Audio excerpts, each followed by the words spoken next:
This is Brandon Winerdy with SuperKaiju.com, and I'm here with the voice of Wedge Antilles, David Ankrum. Thank you so much for joining us. Listen, I'm so excited to be here. You know, look at the size of that mic.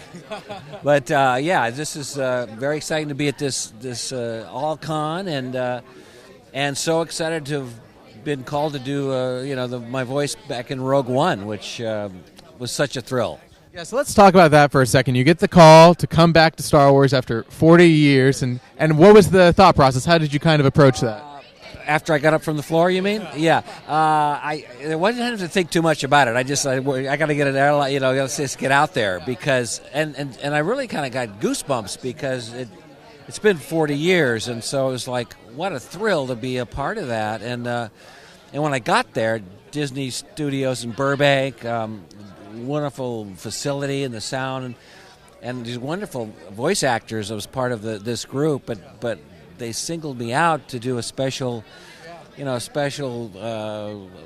little PA announcer on Yavin. So they wanted to establish me there, and I got to say "May the Force be with you," which was like, oh man. So I was very excited. And then when I saw the film, I just thought it was terrific. It's really that attention to detail, right? Bringing you back, and then the gold leader cameo, like that was the best. So it was all these little things that made that so special, right? To tie it so closely to the first movie. Just the way it segued into A New Hope, and I thought Darth Vader was, very cool. I was really kind of just so thrilled, and then coming, kind of a new energy to get out to the Comic-Cons and meet the fans, and it's amazing. And being interviewed by you guys. Come on, look what happens. So let's talk for a second about the original and how you got in. You kind of mentioned your audition process. And yes, kind of an interesting story. When I was 12 years old, we moved into a neighborhood across the street from Denis Murin.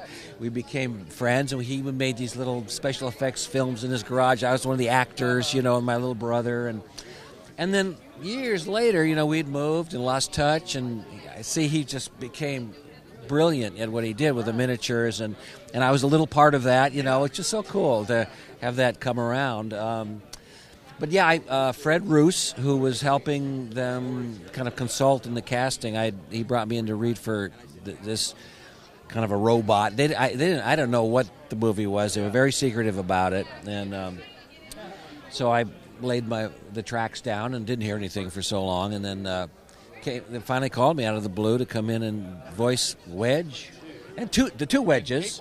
Yeah, there was in the briefing room scene with Colin Higgins, which that's impossible even for a computer.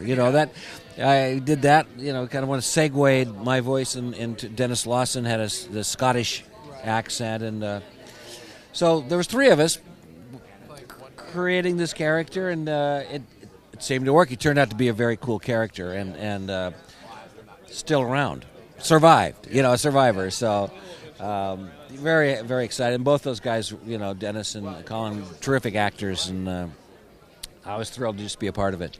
You've been a part of the Star Wars fan community for such a long time. Do you have any special memories from meeting the fans, or?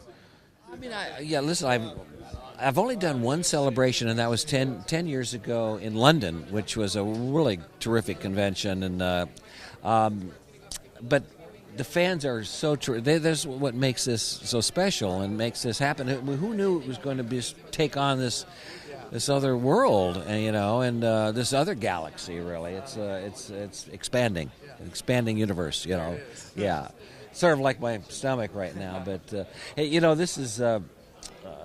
And look at this little Lego X-wing that one of the fans has a little Lego booth over there. Brought it over. I think it's very cool. And look at this guy. Yeah, look at that. Here he is. Come on, my pal.